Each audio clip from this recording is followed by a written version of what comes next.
Welcome back, my fellow Canon followers. In today's video, we're back at it again with the last Canon Fodder article of the 2022 year, issue 135, Auditiory Auditions. If you're new to the channel, every month I dig into the most recent Canon Fodder and summarize it to the best of my ability to help you get caught up on all of the newest Halo lore developments.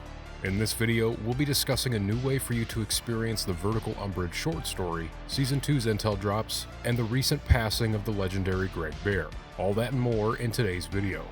Strap in and help me celebrate another great year of Canon Fodder. Going back to November's Canon Fodder issue 134, as a celebration of Halo 4's 10th anniversary, we were given a formal introduction to Fireteam Shadow and their whereabouts during Operation Vertical Umbrage. This was done through a short story which has now been adapted into a free PDF which can be found in the article. To summarize the story, Operation Vertical Umbrage was a covert operation that was executed alongside the Halo 4 Spartan Ops mission Everything Has Gone Wrong, with Fireteam Shadow working in the background to neutralize a Covenant cruiser and its shipmaster above, as Fireteam Crimson worked to protect a research team down on Requiem's surface. As a continuation of this entry, the 343 team brought this short story to life through an audiobook which can be found over on the official Halo YouTube channel. I think this is a really awesome first step in developing more short stories into audiobooks like this, so I'm excited to see if we get more like this in the future. Continuing to build on that same short story, the section of the article referred to as Horizontal Discontent touches on the Didact's influence of these events and reveals the origins of the short story's main antagonist, Sangheli Shipmaster Rinaloon. Here, the article gives mention to the voice actor who was originally slated to voice the Didact, David Anthony Pizzuto, but was replaced due to his passing in 2012. Pizzuto was a well-renowned actor in his time, contributing to many games like Call of Duty, Star Wars, Fallout New Vegas, Guild Wars 2, and so much more. It's also revealed that the track Revival from Halo 4's soundtrack was actually named in honor of Pizzuto's memory. This is all referenced in the Composing a Universe documentary that shipped with the limited edition of the game. Additionally, we also see Alex connecting this to the refuge site location mentioned in the Vertical Umbrage story. The location was speculated by UNSC scientists to be a safe house for the Forerunners on the Shield world, but it was here that Madama and the Didact forged their alliance. Now with the character of Rinaloon, his character seemingly originates from the Nesaloon Keep mentioned in Halo: The Thursday War. During the time where the Sangheli were regrouping following the Great Schism, the warriors of the Nesaloon Keep had left their post in the insurrection against the Arbiter, which might explain how Rinaloon found himself at the service of the Didact. However, Alex mentions that the Sangheli naming conventions are still not entirely understood in the Halo universe, so Aloon's exact ties to the Keep are not entirely clear, but in any case, the character's place in the Halo universe is all the more appreciated. As we've seen in some recent intel drops, the last surviving member of Noble Team, June, is confirmed to be alive after the destruction of Laconia Station. Here he acted as the head of Spartan operations, training the next generation of Spartan 4s, and was all but considered dead following the station's AI, causing the station to self-destruct. In Season 2's intel drops, he's kept his whereabouts unclear, but for June, that's not really anything new. His history in the Halo universe has many gaps in it, especially when looking at how he survived the Covenant's assault on the planet Reach. There of course have been theories on how he did, even the fan-made graphic novel Fistful of Arrows, detailing his actions on Reach, but nothing is necessarily canon. Much like Jeff Easterling said in 2017, Alex claims that he'll neither confirm or deny what we think might have happened, as the in-canon explanation is that the true events may never be confirmed, as they have been covered up by Oni over the years.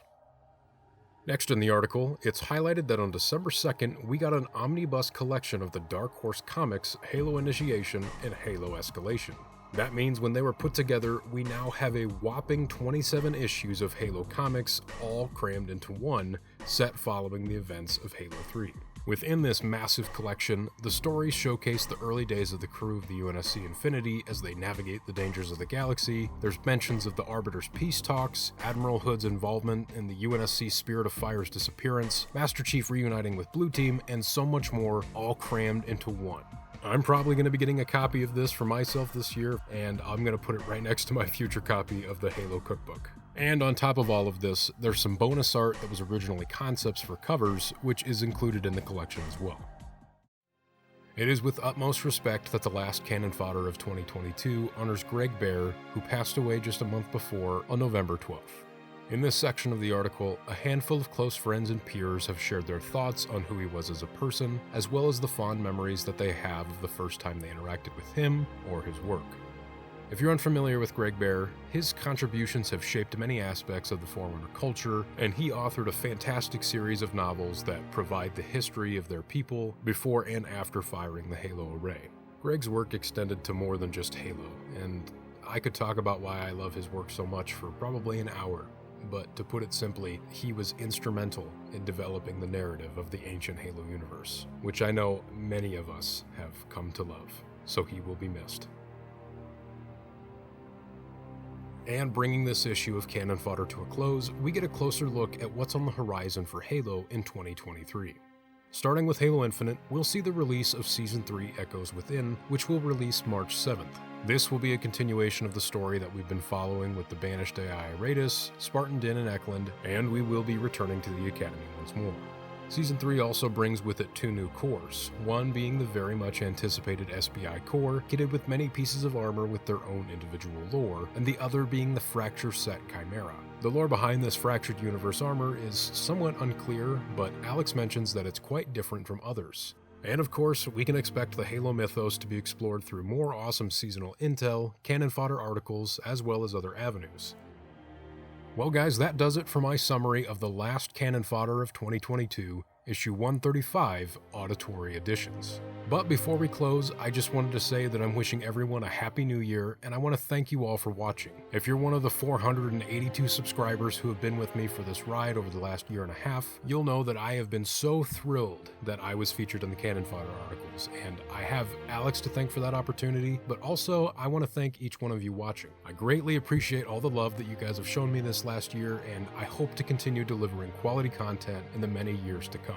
Speaking of which, if you haven't already, be sure to check out last month's video where I covered the complete ancient history of the Flood. Easily one of my best pieces yet, and I know a lot of you new subscribers found my channel because of it.